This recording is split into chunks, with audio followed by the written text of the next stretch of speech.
Magandang tanghali po sa inyong lahat.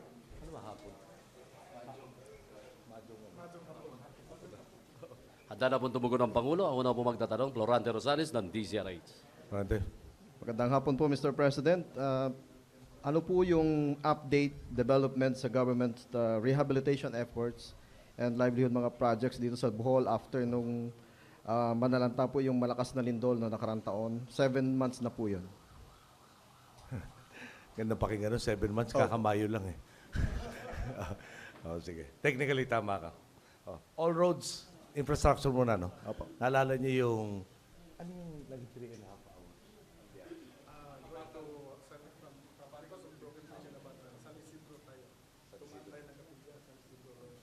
Yan. Yung, di ba nakita naman yung dating, meron isang community halos na isolate, 3.5 hours yung naging biyahe dahil roundabout.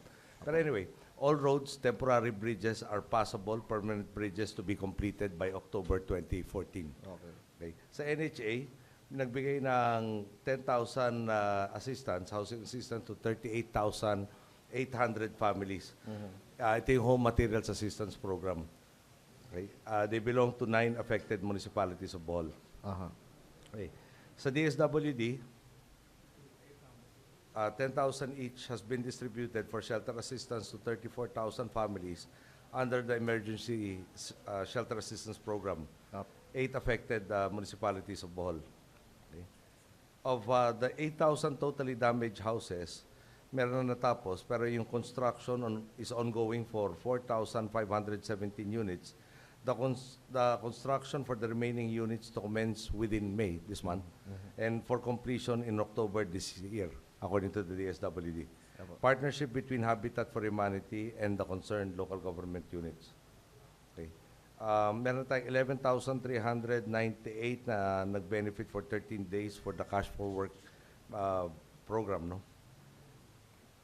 Okay. Tapos meron pa tayong hinihintay na documentary requirements for another 42,000 to gain also that partial employment.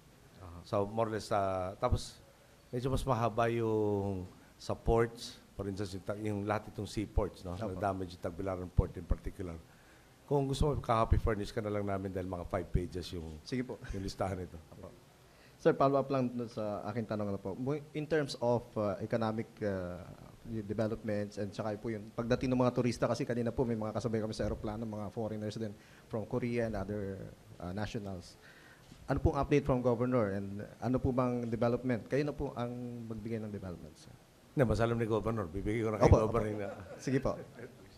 On the economic side, umangat talaga tayo from the where we were at the time of the earthquake, and there are 3 pillars of growth in the province of Bohol. That's tourism on one hand, agriculture, and then we have information technology as the new pillar of economic growth. Sa tourism naman, especially during the Holy Week season, talagang umaangat sa 80%, nag 100% ng mga resorts. So bumabalik talaga yung turista natin. On the agriculture side, hopefully we will not be hit by this El Nino, but we were able to harvest, and then our economic activity is fast moving in the province.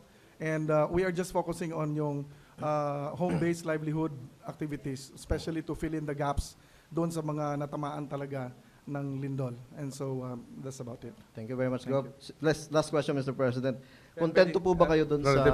May sinabi lang si Babe. Sa infrastructure ulit, yung circumferential road ng Panglao is fully funded, will be completed this year, within this year. Within this year. Panglao Circumferential Road. Kasi that's the primary tourist area. So yung airport wala pa, no? Yung airport bidding May 30. May 30 billion. Road to the airport, nauna na. Apo. Yung airport na Tagalan, just to remind everybody, kasi limestone yung ilalim nito, chinek, na kung first chinek, pwede bang expand na lang yung Tagbilaran, Malabo, may bundok sa harapan. Yung bang subsoil, or yung underneath the soil of Panglao can support an airport. So I understand UP did the studies now. And with some structural engineering interventions, can parang doable yung airport dyan to support the tourism efforts here. There is a view that Panglao will become the next Boracay. So, idugtong ko na lang po yung ni-launch nyo ngayon, no? Yung fabrication laboratory. Mukhang malaki rin po tulong doon sa mga, hindi lang po dito sa Bohol, kundi outside of the country, outside ng Bohol. Ano po yung gain natin economically and sa employment? Well, hindi ko naman yakinin na expert tayo doon sa kanilang discuss, no? Talagang paspasan na binibrief tayo doon. For instance, yung 3D printer, paano ko ba i-share sa inyo yung excitement ko dito? Tayong lahat siguro nanood ng mga science fiction na sine nung araw, eh. Di ba? Computer, di ba? Yung meal, kaya fabricate mo. This is obviously not that level yet, no? But it is getting there. Na talaga kung anong maiisip na imagination mo, madodrawing doon sa CAD/CAM. Tapos yung itong, amongst the other items, itong laser printer na will produce that item. Now, yung 3D printer pala. Yung 3D printer manufacturing, I read an article last year, if I'm not mistaken, talking about yung potentials for this particular new technology. And imbis na hihintayin natin na sobrang luma na itong technology to, no, nakaka-participate na tayo ngayon. At yung advantages for yung parang lower cost in manufacturing, faster time from conceptualization to actual completion of the product, no, na mapapabilis. Tapos even yung wastage sa materials, no, from that laser cutter, no, yung design pa, how do you maximize? May pinakitaan tayo kanina ng leather slippers, for instance. No? How to actually cut the pattern so that there is less material that will be wasted because you will map out, yeah, how to cut the particular patterns in the most efficient manner possible. And we'd like to thank Syempre JICA for looking at us as somebody who should be helped rather than a potential competitor. So again, we'd like to thank them. Again, the design centers, both in the OST and DTI, are geared, no, to help all of our MSMEs, no, to be able to fully utilize all of these new technologies. Okay. Sir, ito final question na text question. Final follow-up. Final follow-up. Kontento na ba kayo doon sa ongoing rehab efforts ni Rehab Sarping Lacson po? Doon naman tayo sa Yolanda areas. Well, alam naman yan, nung huling dalo ko sa Leyte, no, marami ako napansin at ina-action na yan. For instance, yung sa coconut, meron tayong cash for work program sa pagkiklear ng mga coconut logs. Yung lipad namin mula Bantayan Island, tapos tumahak ng halos kabuuan ng Leyte, parang kakaunti yung nakita kong pagkiklear.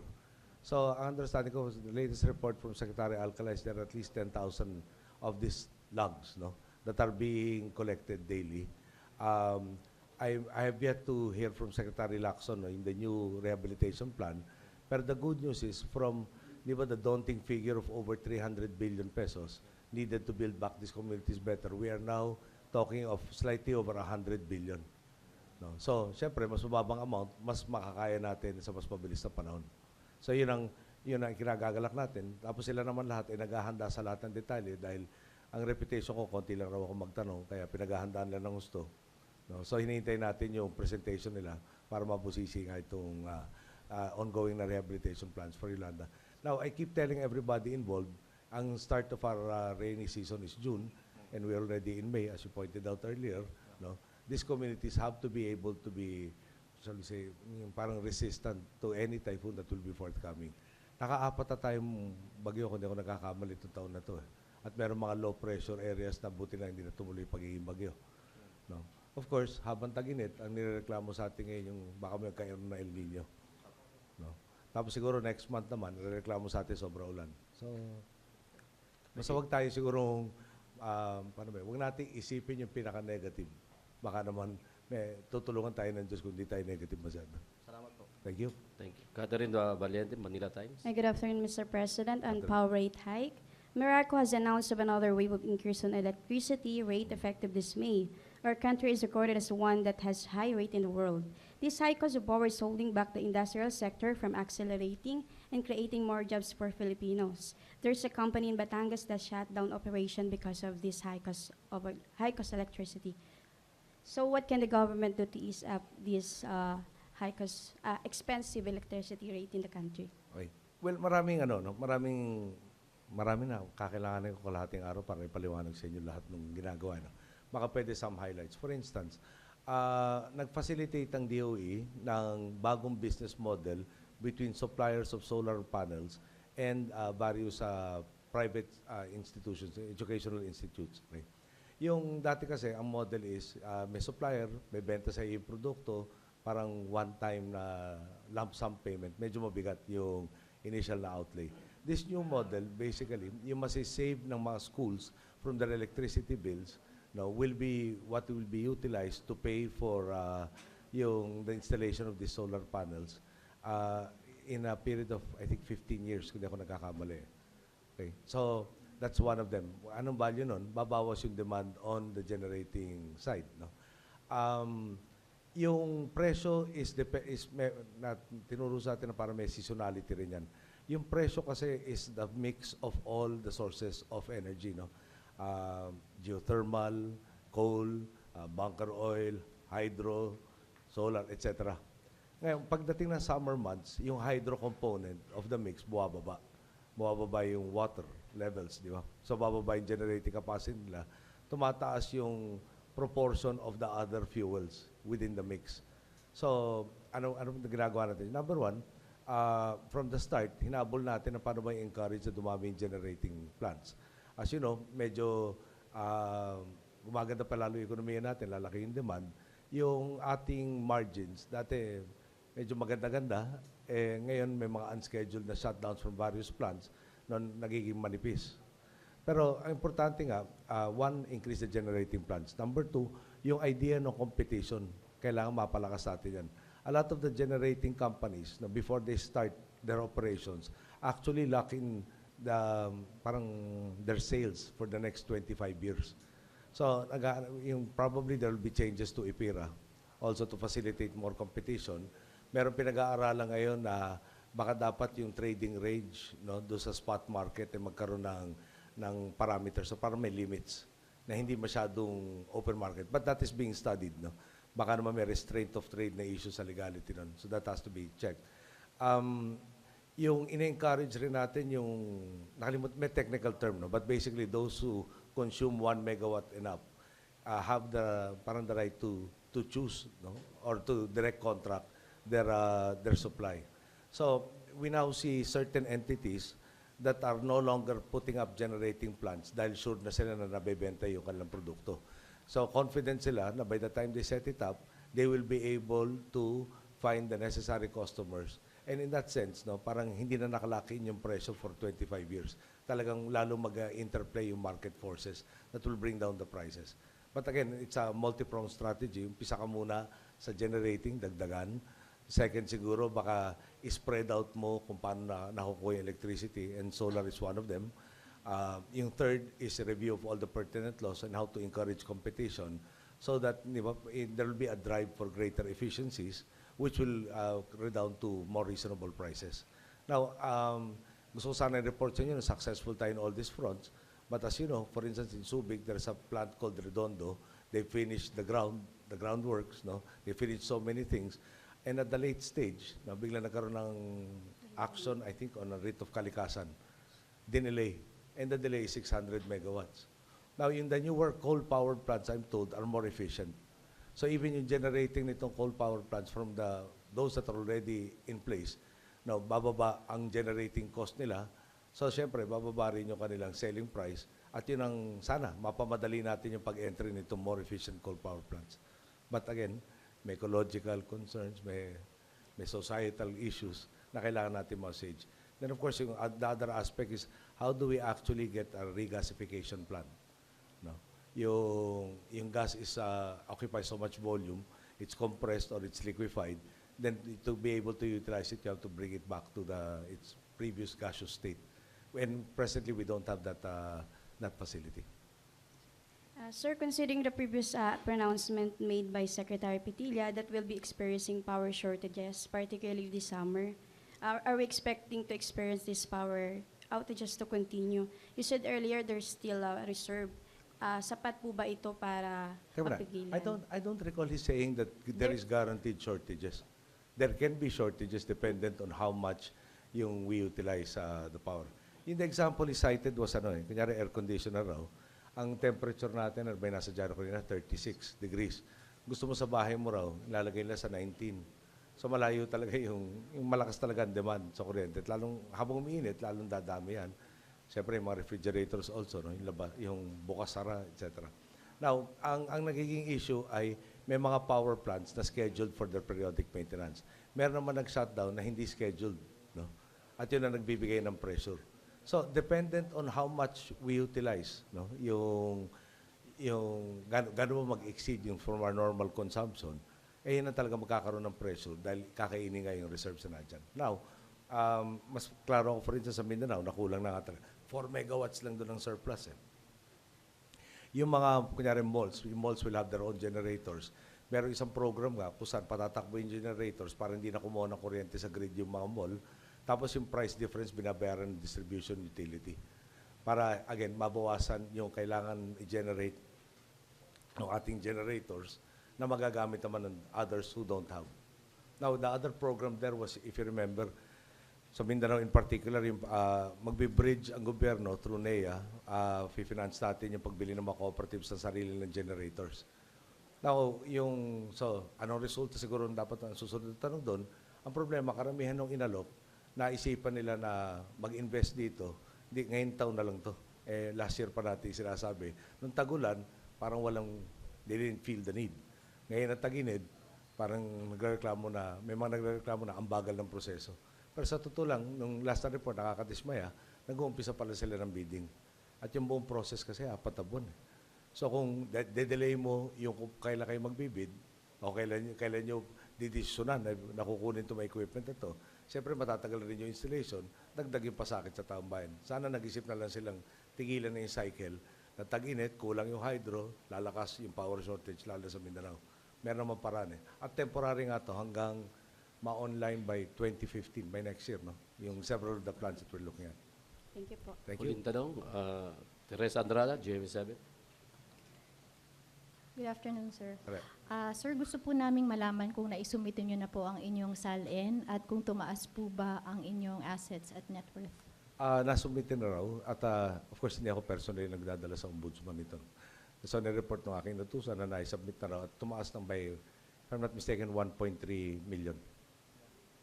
May we know why? Bakit po tumaas? Primarily interest income raw. Can you expound further? Interest income?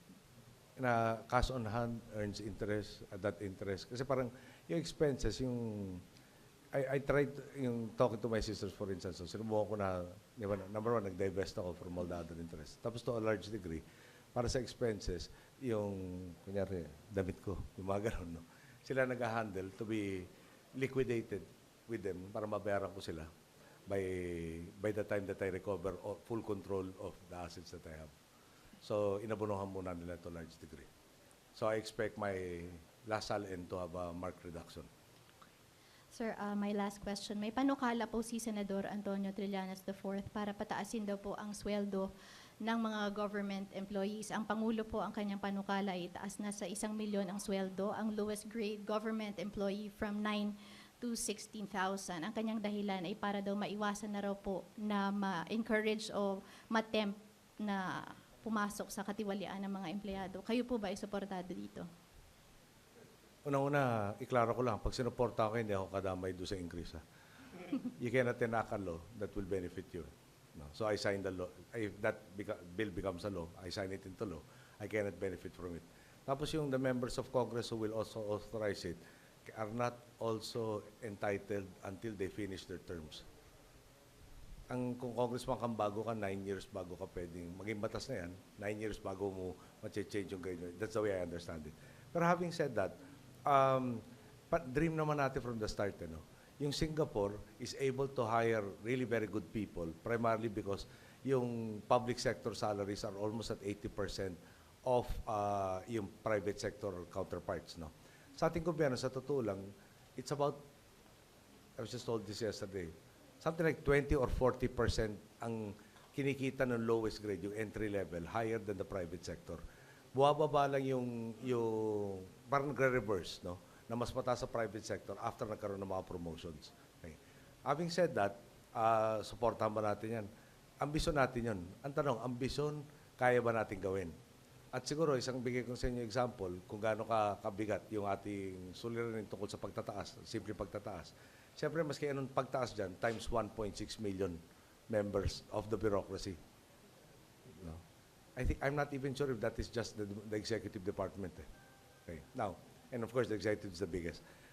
Yung bago natin dagdagan yung sweldo, benepisyo ng mga empleyado ng gobyerno, baka naman dapat nating isipin, bayaran na muna natin yung mga obligasyon natin sa empleyado ng gobyerno o mga dating empleyado ng gobyerno.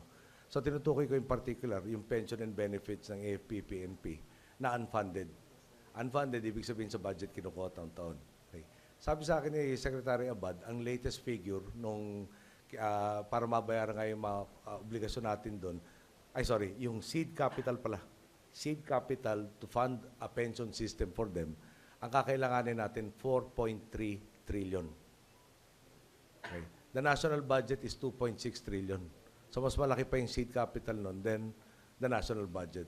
So, di ba, from a politician's perspective, and I'm also a politician, ganda sabihin yan. Pero I think if I have one reputation with our people, hindi ako nagsisinungaling. I will not build false promises. So, hindi naman future obligation yan. No? Para partly future at partly current obligation na natin dito sa mga retirees. Now, the other aspect that has to be addressed, pag tinaasan natin yung take-home, hindi equivalent na mati-take home. Okay? Yung marami, depende parating tinuturo sa aking example amongst others, na kakaunti na take home dahil napupunta doon sa mga utang. At para may correlation sa pagdagdag ng sahod, lumalaki yung credit line, lumalaki yung utang, yung neto sa take home lumiliit. So I'm more inclined for other incentives rather than cash. That will be more permanent. For instance, as an example, yung 50,000 plus housing natin for the AP and the PNP. If we can expand that to everybody else, di ba? If I can make you recall, between 3,000 to 5,000 na rent, papalitan ng 200 peso amortization na magbabalo ng 1,000 on the 25th year. Yun yata more long-lasting at talagang kapakipakinabang. At hindi pwedeng i-salary deduction yung house. Yung parang hindi maililipat yung bahay kung kanino man. Yun parang doable. Now, again, hindi naman namin create yung sitwasyon ng indexing ng pension and benefits, no? Pero like with so many things, kami ang natasan na maghanap ng solusyon nito. So ayusin muna natin yon. Pagtapos natin naayos yan, yung pag-aayos yan, just to give you an idea, no? Isang tinitingnan kasi yung reclamation. We reclaim land, government can sell this land, and then that will fund that pension system. Pero yung current na reclamation efforts, maraming tumatanggi, meron nag-oppose. Now, that also, reclamation efforts also has to entail. It's a Bohol, nakita natin daming mangroves. Yung mangroves are natural defenses to storm surges and potentially sa tsunamis also. So there is currently between the OST, DNR, and DPWH a study of where can we put up these natural barriers to storm surges throughout our 36,000 kilometer coastline. And where should we put in man-made barriers to prevent the ravages of storm surges. Even President Obama really made it a point to talk about global climate change. It is an undisputable fact that the oceans are getting hotter, and the hotter temperatures will produce more of these weather disturbances. Sa dyaryo kanina, yung flooding in Miami. Medyo, even the first world is feeling all of this already. Thank you, sir. Thank you. Thank you, Tere. Thank you, Mr. President. Thank you. Maraming salamat mga kasama sa media. Magandang hapon po.